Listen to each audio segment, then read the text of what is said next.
Right, so I recently bought this tank destroyer. It's the Marder 38T, Tier 4 tank destroyer. It's on the German tank destroyer line, not the old one, but the one that's basically filled with glass cannons. And that's exactly what this tank is. It's got a great selection of guns. Its top gun is actually really good. Um, the chassis itself has good armor. The front plates are about 50 mil, but the gun shield, which is the largest area you can see, there's only about 15 mil of armor. So pretty much, if anyone ever sees you, they're going to penetrate. It has reasonable mobility, 180 horsepower, which is not too bad. 11 ton. It also has ridiculous gun traverse. You can see on the bottom left, it can turn not quite 90 degrees. It's about 70, 75, somewhere around there. It's still pretty epic. You can peer around corners basically with the gun and have the tank on an angle that allows you to easily pull back into cover if you get seen or someone starts shooting at you. So I'm here on a pretty boring start to a battle, Sacred Valley. I'm heading up to the path that basically takes us to the top of the map, to the non-sniper side basically of the map. Everyone goes up here to brawl on a certain corner where there's a bit of a corkscrew, where there's some rocks for cover. The bottom of the map is where everyone likes to sit and snipe, which is where you'd think this tank would normally go, and yeah, I could probably go there and snipe with it, but I'm not. I find the gun traverse, and the very fact the gun fires so quick, it's put to better use, I should say, in this part of the map where you can sort of, if you see someone, there's not a lot of cover around here. I mean, there's buildings, but penetration. I mean, this guy, I missed that shot, but this guy pretty much just gets owned. Enemy armor is 3 out of hit. 4 shots hit him, and he's They're dead. knocked out. From the high point here, I can look down into the valley if I see any enemies, and the view range on this tank is really good. Open top tank destroyer, of course. Almost always have good view range. So I'm moving around. I can see his T-28, but I'm thinking he might push up on this Kehoe.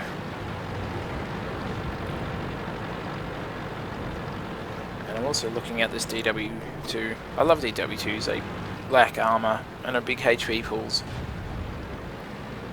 So they're a good way to just put lots of good, effective shots into them. And then you almost always penetrate them as well. So, Hetzer rocks up next to me. It's 2-3. Slow start to a game. I'm on 1 kill. Moving around again to see if I can get some shots in this T-28, but it looks like our friendlies are going to take him out. Of course, I've got binoculars fitted, so gotta see if I can spot anyone. No one's spotted yet. It looks like a majority of the enemy have primarily all moved around to the bottom of the map, the sniper area. Also, keep in mind there's a couple of tanks you can see on the map that are just pushing in on the enemy base. Just keep your eye on them. You'll see one of them spots. There it is. There's a Marder 2, and there's also a Hetzer. Generally, they're 2 tanks you don't want to take on if you're in a light tank or a poorly armed tank. So now I'm shooting out into the valley. Just saw a Matilda there, and Matilda's spotted again. And here I am, almost rolling my tank. Didn't actually realise the rock was so bad there, and I kept it up on the tracks a good almost 5 seconds there. You also see the reason why I didn't aim at the tanks then was I physically wasn't able to. The gun elevation is only about 9 degrees, I think, or 8 degrees. Maybe it's even 7, I can't remember. It's less than its depression. It's one of the curses of tanks that have really good gun depression is they almost always have really poor gun elevation. Critical hit. So just doing a bit more damage in the valley. We're on 2 kills now. We finished off the Matilda. which is going to help our team because Matilda's really well armoured for this tier 4 games. Just if you're in a Matilda or a Hetzer or something with a really good gun or really good armour, you can make a killing in a game like this.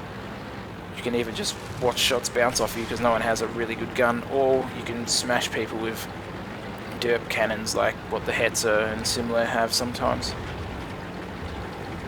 There's even a light tank that the British have, one of the cruiser models that has access to a HE derp cannon of sorts, some howitzer, I can't remember what it is. So I've only done 468 damage, although I did take a couple of blind shots which could have hit, but still about 500 damage, 2 kills. We're losing 7-9 and a majority 7-10 now.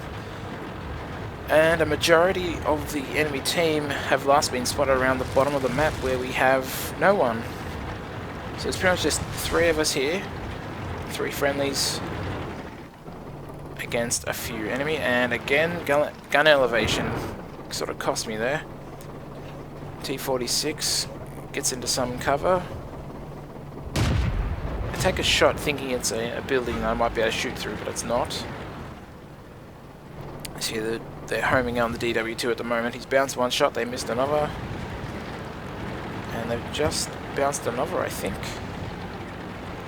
And that one didn't bounce, that one went for full damage.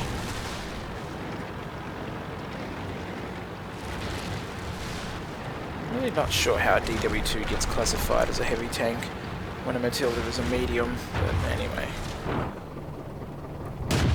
Let's take out the cheeky. Sort of a stolen kill, but I was setting up for him, and a kill's a kill at the end of the day. Doesn't matter who gets it. So long as everyone's hurting the enemy, that's good. Enemy vehicle destroyed. Take out the T-70.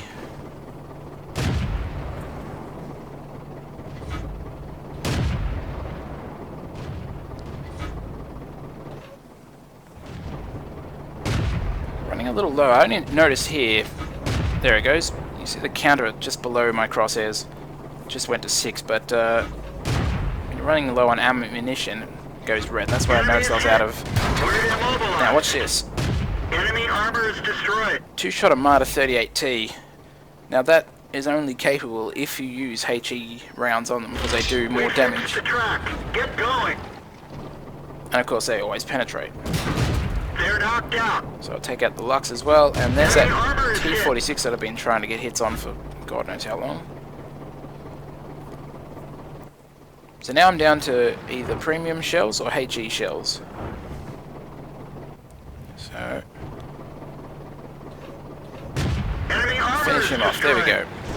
So on all that, I've suddenly picked up a bunch of more kills. I'm now up to 7 kills, so that's a top gun, done over 1,000 damage, and actually the last person left alive in our cap area, but it now means there's only 2 enemy to take on. The Marder 2, who was last spotted at their base, and a Panzer 3A, who is down somewhere near the bottom of the base, of the map. But yes, as I was pointing out, one of the smaller problems of this tank, and there's the Panzer 3A, one of the smaller problems of this tank is the ammo count can be a bit of an issue. And I only noticed I was running out after I shot through all those buildings using my AP shells. Fortunately, some squishy tanks rocked up and I could use some of my HE shells. Critical hit. Now here, you'll notice I'm using HE on him again. Unfortunately, don't get that shot. Enemy vehicle But I get that one. So I use the HE shells on the Panzer 3A because the armour on the 3A is 14 mil on the chassis basically, which is not a lot. So the HE was plenty there, and it's also cheap to run. So now I'm down to only gold shells, which is kind of a bit of a waste given I'm taking on a Marder 2. But still, you don't know what game you're getting into until you're in it. And you can't change your shell loadout. So the premium shells on this are always handy whenever you find yourself in a tier 6 game. Or even some tier 5 games where people bring really good armour. I only have 108 pen, which is pretty good. For Tier 4 and Tier 5, it's pretty good. For Tier 6, it can be questionable. If someone rocks up in a T-150, I mean, granted, a T-150 is a Tier 6 heavy tank, and you're only a Tier 4 sort of very small tank destroyer, but it's always nice to be able to do damage to tanks that you see. So it's always handy to carry some gold rounds with you, just for that purpose. So at this point, the Hetzer has gone back to defend the cap just in case the Marder 2 goes around and tries the ninja cap. The M2 medium is just on the other side of the mountain, just down a bit. He's travelling with me.